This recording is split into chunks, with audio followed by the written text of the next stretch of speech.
Halo semuanya, perkenalkan kami dari kelompok 6 kelas 103 dari kelas Geografi. Hari ini kami akan menjelaskan tentang iklim global. Sebelumnya kami akan memperkenalkan diri terlebih dahulu. Pertama ada saya Kathy, absen 2. Ada saya Meira, absen 1. Ada saya Ray, absen 20.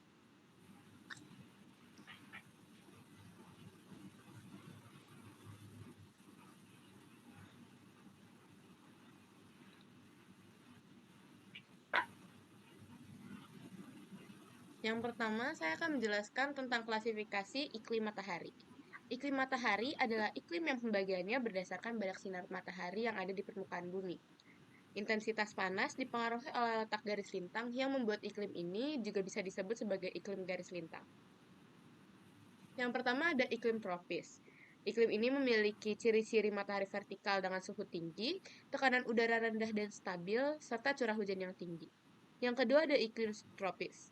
Ciri-cirinya adalah peralihan tropis ke sedang.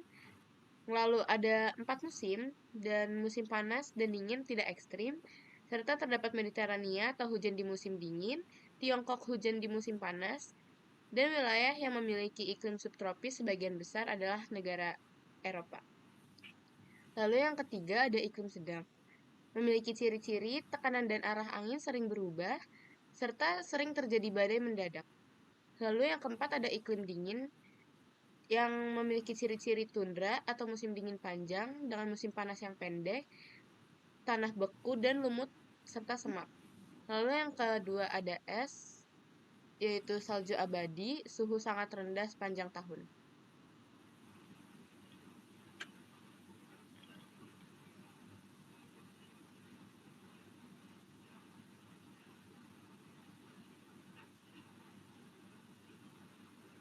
Lalu yang selanjutnya ada klasifikasi iklim fisis. Klasifikasi iklim ini berdasarkan dengan pengaruh alam dan lingkungan. Yang pertama ada iklim laut, dengan ciri-ciri dikelilingi laut, penguapannya tinggi, lalu udaranya lembab, langit berawan dengan curah hujan tinggi, lalu suhu siang dan malam relatif sama. Yang kedua ada iklim darat. Ciri-cirinya terdapat di tengah benua serta jauh dari laut. Kelembapannya rendah dengan curah hujan yang rendah, dan terdapat perbedaan suhu siang dan malam yang mencolok. Yang ketiga, terdapat iklim gunung. Iklim ini berada di dataran tinggi seperti Tibet dan Dekan, lalu banyak hujan di lereng yang menghadap angin, serta bisa turun salju dengan suhu yang lebih sejuk. Lalu yang keempat, terdapat iklim musim. Dipengaruhi oleh angin musim atau muson, lalu 6 bulan hujan, angin laut, atau 6 bulan kemarau, angin darat.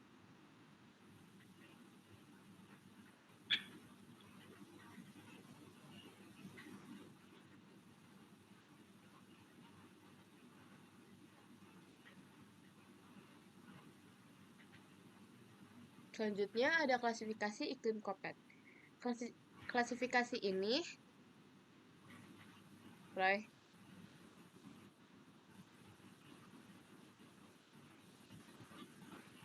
kelewat kocak.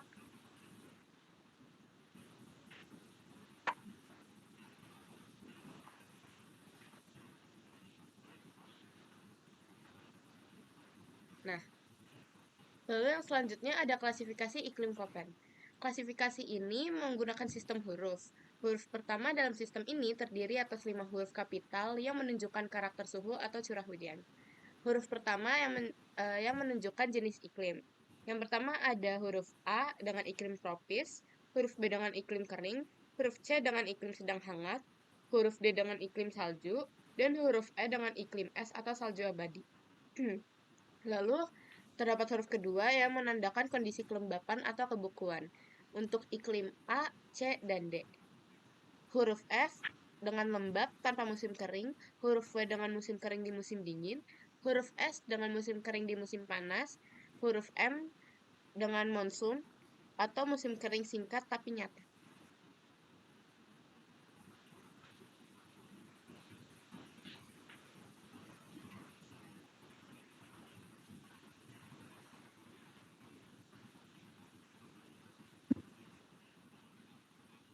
Selanjutnya untuk iklim B ada huruf S atau stepa atau semiarid dengan curah hujan 380 sampai 760 mm per tahun.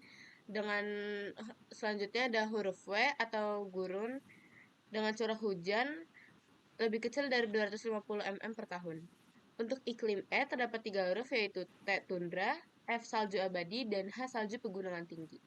Lalu terdapat huruf gabungan. Yang pertama ada AF atau hutan hujan tropis. Lalu yang kedua ada AW sabana tropis. Yang ketiga AM peralihan antara hutan hujan tropis dan sabana. BS stepa, BW gurun, CW lembab musim kering di musim dingin, CS lembab musim kering di musim panas, CF lembab sepanjang tahun, DF hutan salju dingin dan lembab sepanjang tahun, DW hutan salju dingin dan musim kering di musim dingin, ET sebagai tundra, EF sebagai kutub, dan EH sebagai salju pegunungan tinggi.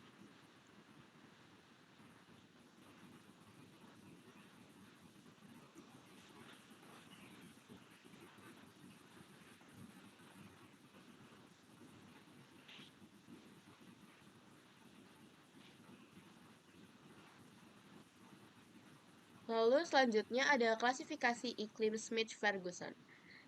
Ini didasari dengan curah hujan bulanan dan gradien Q atau rasio bulan kering terhadap bulan basah. Rasio bulan kering sendiri adalah kurang dari 60 mm, bulan lembab 60-100 mm, dan bulan basah lebih dari 100 mm. Tipe iklim berdasarkan Q terdapat dari huruf A sampai H dengan ciri-cirinya masing-masing.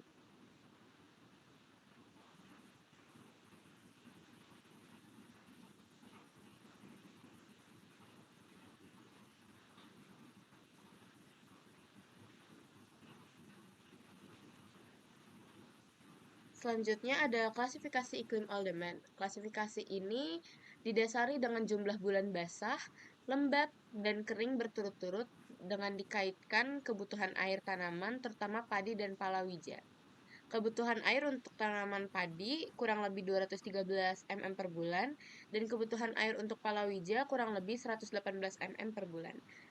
Dengan kategori bulan basah, lebih dari 200 mm, lembab 100-200 mm, dan kering di bawah 100 mm. Zona agroklimat terdapat 5 tipe utama berdasarkan jumlah bulan basah berturut-turut.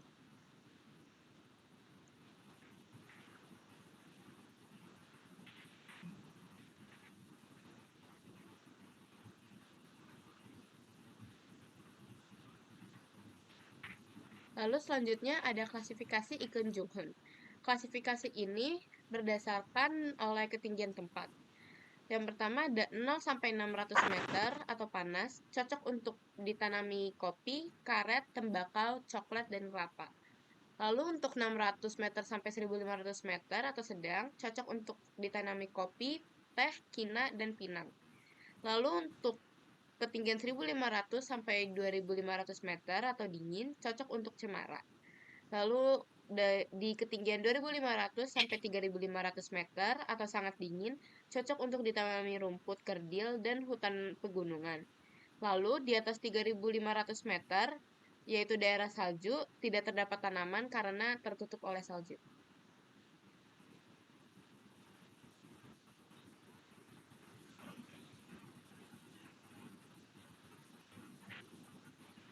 Selanjutnya, saya akan menjelaskan tentang perubahan iklim global. Nah, perubahan iklim itu merupakan kondisi terjadinya perubahan pola fenomena atau unsur iklim dalam periode jangka yang panjang. Misalnya, kayak musim kemarau yang panjang dan juga musim hujan. Nah, fenomena ini terjadi karena faktor alami, seperti posisi matahari dari bumi. Tapi alasannya ada berbagai lain seperti peristiwa alam dan juga aktivitas manusia yang mengganggu perubahan iklim. Next.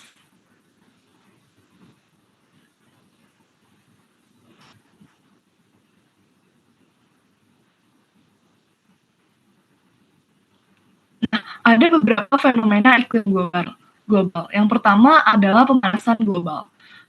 Pemanasan global ini terjadi karena aktivitas manusia yang menyebabkan peningkatan secara signifikan gas rumah kaca di atmosfer. Indikatornya naiknya temperatur udara, lalu suhu air yang menjadi panas, suhu di permukaan laut meningkat serta mencegah bongkahan es di kutub, sehingga permukaan laut meningkat dan daratan pula mengakibatkan air dan luasan tutup salju berkurang. Pemanasan global ini terjadi karena efek rumah kaca yang berlebihan. Efek rumah kaca sendiri adalah proses atmosfer bumi yang memperangkapkan energi panas di permukaan bumi.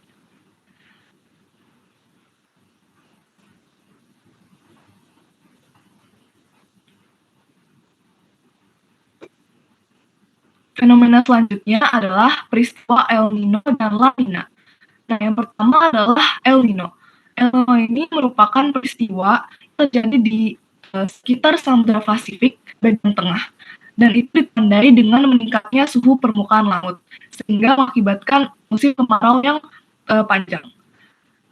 Selanjutnya adalah fenomena La Nina yang merupakan peristiwa yang terjadi di wilayah Samudra Pasifik dengan ditandainya dengan penurunan suhu di bawah suhu normal, sehingga membuat musim hujan akan lebih hangat. Nah, selanjutnya adalah dampak perubahan iklim terhadap kehidupan. Yang pertama adalah permukaan air laut yang meningkat, karena musim kemarau yang berlebihan akan membuat mencairnya bongkahan es di kutub. Yang kedua adalah terjadinya bencana alam yang ekstrim, misalnya seperti banjir, tsunami, dan juga lain-lain. Yang ketiga ada berkurangnya sumber air minum di pesisir pantai. Yang keempat ada kebakaran hutan akibat musim kemarau.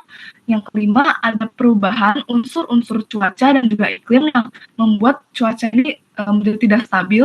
Dan yang keenam ada terganggunya keseimbangan ekosistem, bahkan bisa membuat ekosistem jadi rusak maupun flora dan fauna punah. Selanjutnya iklim di Indonesia. Indonesia terletak pada 6 derajat lintang utara sampai 11 derajat lintang selatan dan 95 derajat bujur utara sampai 141 derajat bujur timur, sehingga berada di wilayah beriklim tropis. Akibatnya Indonesia mengalami durasi siang dan malam yang relatif sama, yaitu sekitar 12 jam setiap hari.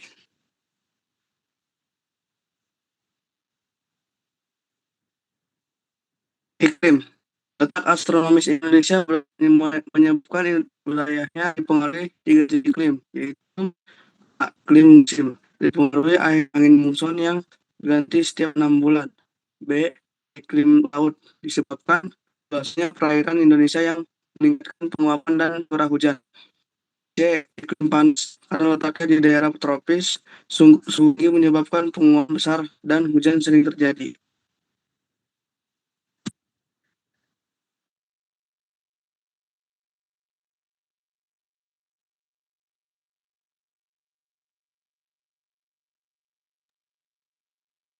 Musim di Indonesia. A. Musim hujan, Oktober sampai April. Angin monsun barat bertiup dari benua Asia ke benua Australia, melalui Samudra Hindia dan wilayah Indonesia. Ini membawa banyak uap air karena melewati samudra luas, sehingga menyebabkan hujan deras di Indonesia. Musim di Indonesia. Musim kemarau April sampai Oktober. Angin monsun timur bertiup dari benua Australia ke benua Asia melalui laut sempit di selatan Indonesia, karena membawa sedikit uap air. Angin ini menyebabkan curah hujan rendah dan terjadinya musim kemarau.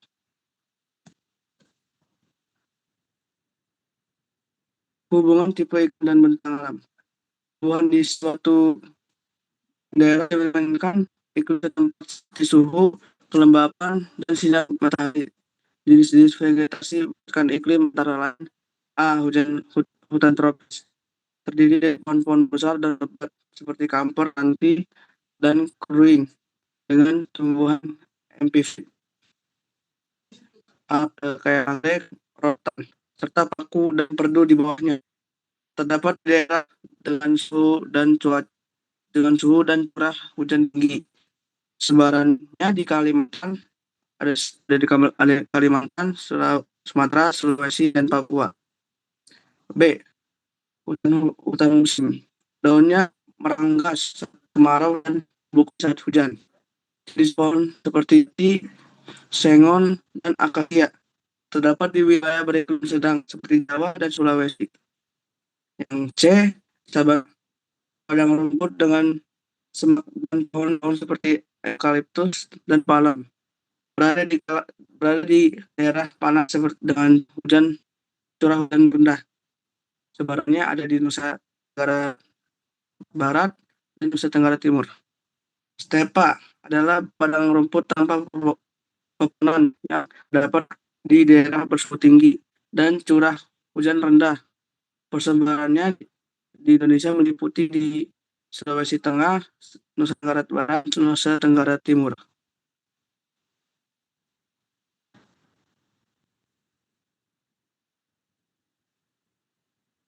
Berdasarkan ketebalannya terdapat 6 komunitas tumbuhan.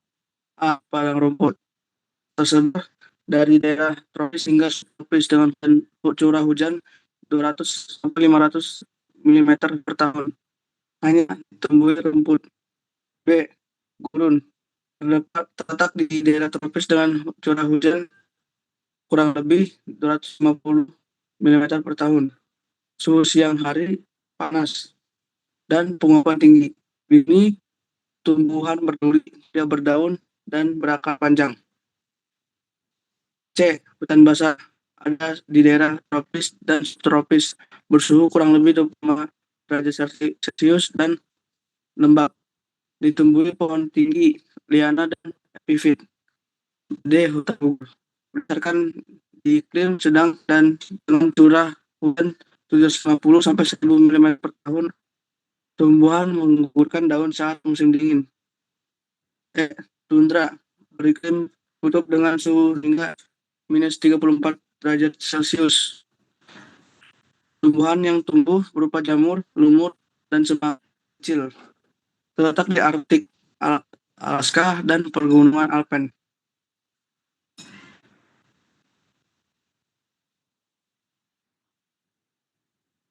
Ya, yang terakhir F. Taiga terdapat di belahan bumi utara seperti Rusia dan Kanada dengan musim dingin panjang dan musim panas singkat. Didominasi pohon pinus atau konifar, sedikit semak, dan tumbuh basah.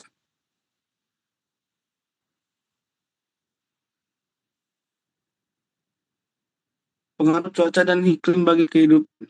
Cuaca dan iklim mempengaruhi kehidupan manusia secara signifikan, terutama dalam bidang pertanian, perhubungan, telekomunikasi, dan pariwisata, industri, dan sosial budaya.